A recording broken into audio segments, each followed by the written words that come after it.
In this video, we're going to cover Gay-Lussac's law, which is the third of the gas laws.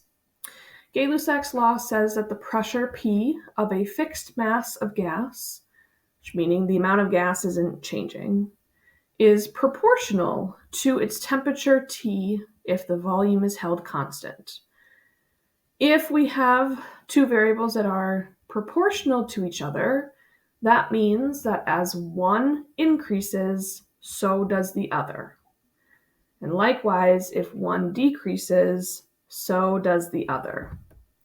So this is saying that if we increase the pressure, we'll increase the temperature. Or likewise, if we increase the temperature, we'll increase the pressure. And also, if we decrease one, we'll decrease the other.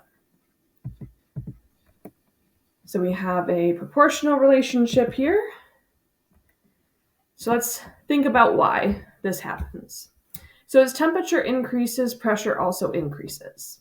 So if I have gas in a container, a closed container, and I'm not changing the amount of gas and I'm not changing the volume, if I heat the gas up, the particles are going to move faster, which means they're going to hit the walls of the container more often, which is what we measure as pressure.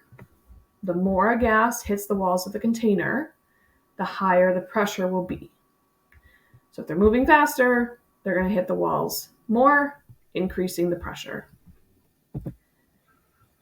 Likewise, if we were to decrease the temperature, we would also decrease the pressure because as those particles slow down, they are going to hit the walls of the container less, making us have a lower pressure. The application of Gay-Lussac's law for you today is pressure cookers and how pressure cookers work, and the fact that if you were to cook food in a pressure cooker, it actually takes less time than if you cook it somewhere else. So if you were to cook food in an open container, the steam that's produced by that food can leave the container, causing the pressure inside to stay the same. However, if you have a closed container like a pressure cooker that does not allow steam to escape, it has a very secured latch on top, no steam can escape out of a pressure cooker, it causes the pressure to increase inside of the container as your food cooks. And as the pressure increases, it also increases the temperature, because we know that as pressure increases, so does temperature. The increased temperature actually cooks the food faster than if you were to allow the steam to escape. So that's the glory of a pressure cooker. The first example problem we're going to do says that we need to determine the pressure change when a constant volume of gas at 1 atmosphere is heated from 20 degrees Celsius to 30 degrees Celsius. So I'm going to highlight the variables that I know and the variable that I don't know. My known variables, I know my initial pressure is 1 atmosphere. My initial temperature is 20 degrees Celsius, and my final temperature is 30 degrees Celsius. My unknown, I'm asked to find my new pressure, which would be P2, and I know it will be in atmospheres because the units are just going to be the same on both sides. And it doesn't matter what they are, as long as they are the same on both sides. We need to convert the temperatures from Celsius into Kelvin because that's the only variable that has to have a specific unit is temperature. So I'm going to add 273 to both of my temperatures. So it makes my initial temperature 293 K and my final temperature 303 K. Then I can plug this into Gay-Lussac's law, just like so. And since this will involve, again, multiplication and division, sig-fig rules are going to apply, where we just look at the total number of sig-figs in all of our variables, and our answer should have the same number of sig-figs as the one with the smaller amount. All of these have 3 sig figs to them, so my answer should also have 3. If I go back a second to the conversion of my temperatures, since we are adding, we are going to just always round our answer to have no decimal places after, because when we add, we look at sig figs after the decimal, but we always add 273, which is never going to have a decimal.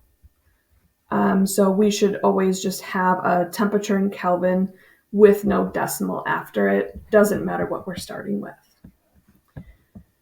To solve this, you have a couple options, right? You can actually divide these two and then multiply by 303, or you can cross multiply and divide. So you could do 1 atmosphere times 303 would be equal to P2 times 293, and then you divide by 293. Either way, you're literally doing the exact same things. So solve it how it makes sense to you. And either way, when you plug it in, you should get a new pressure of 1.03 atmospheres. So make sure that you can plug this in correctly to get that answer out. To check and make sure that our answer makes sense to us, first off, I would plug that number back into the equation and make sure that this side of the equation, when you actually divide it, would be equal to this side of the equation when you actually divide it, because that's what the equation is telling us.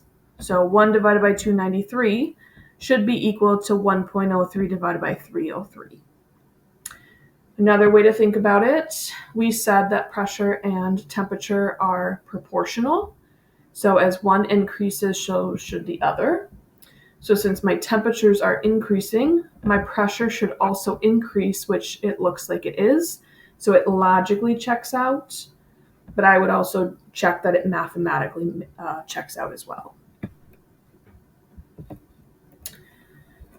For example number 2, the gases in a hairspray can are at a temperature of 27 degrees Celsius and a pressure of 30 pounds per square inch. If the gases in the can reach a pressure of 90 pounds per square inch, the can will explode. To what temperature must the gases be raised in order for the can to explode? Please do not do this. Assume a constant volume and obviously a constant amount of gas because it's a closed container. So let's highlight the known variables and the unknown. Let's pull them out so that's easy to work with. We have an initial pressure of 30 pounds per square inch, an initial temperature of 27 degrees Celsius, a final pressure of 90 pounds per square inch, and our unknown, what we're trying to solve for, is the final temperature in Celsius.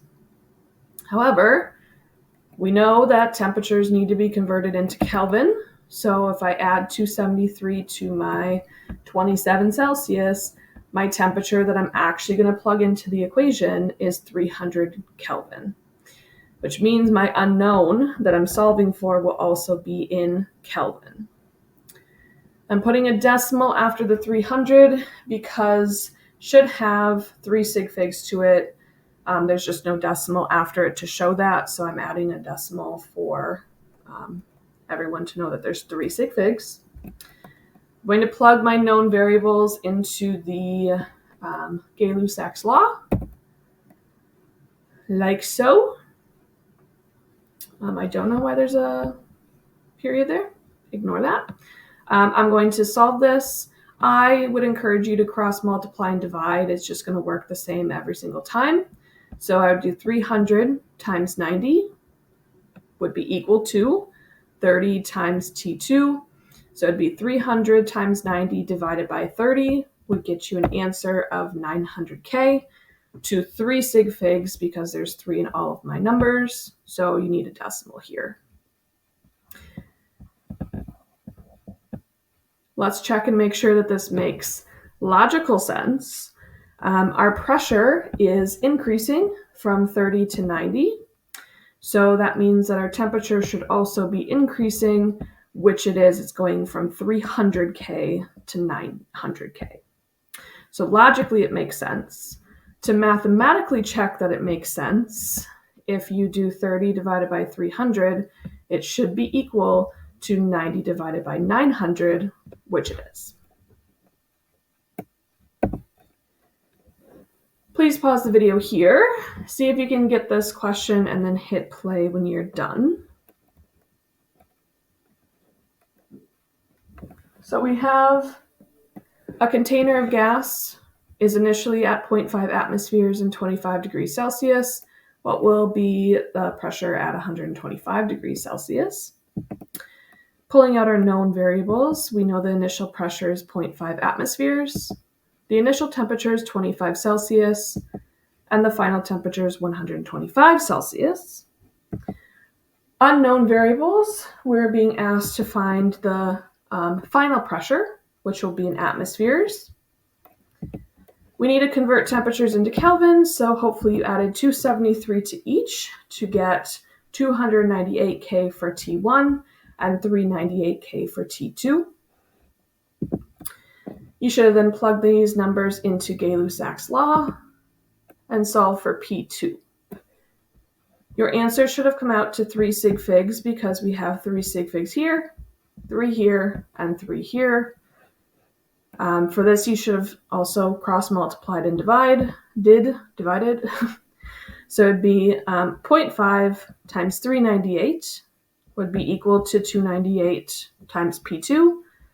So you do 0.5 times 398 divided by 298 gets you an answer of 0.668 atmospheres. All right, last one for this video. Pause here, see if you can get the answer, and then hit play when you're done. So a gas container is initially at 47 millimeters of mercury and 77 Kelvin. Will be the pressure when the container warms up to room temperature of 25 degrees Celsius. The known variables you should have gotten out of this problem is an initial pressure of 47 millimeters of mercury, an initial temperature of 77 Kelvin, and a final temperature of 25 degrees Celsius. And your unknown is your final pressure in millimeters of mercury. Hopefully you notice that one of your temperatures is in Kelvin already, the other one isn't. So you should have converted 25 Celsius into Kelvin by adding 273. And then we can plug all those numbers into Gay-Lussac's law. To cross multiply and divide, we would do 47 times 298 divided by 77. And looking sig fig wise, we have 2 here, 2 here, 3 here. So we should have 2 sig figs in our final answer, which would take us to 180 millimeters of mercury. To check that this logically makes sense, we have a temperature that is increasing. We're going from 77 Kelvin to 298. And when temperature increases, so does pressure. So it makes sense that we would go from 47 millimeters of mercury to 180. Again, to mathematically check that this answer makes sense, we would do 47 divided by 77, and it should be equal to 180 divided by 298, which it should be. So that is it for Gay-Lussac's law.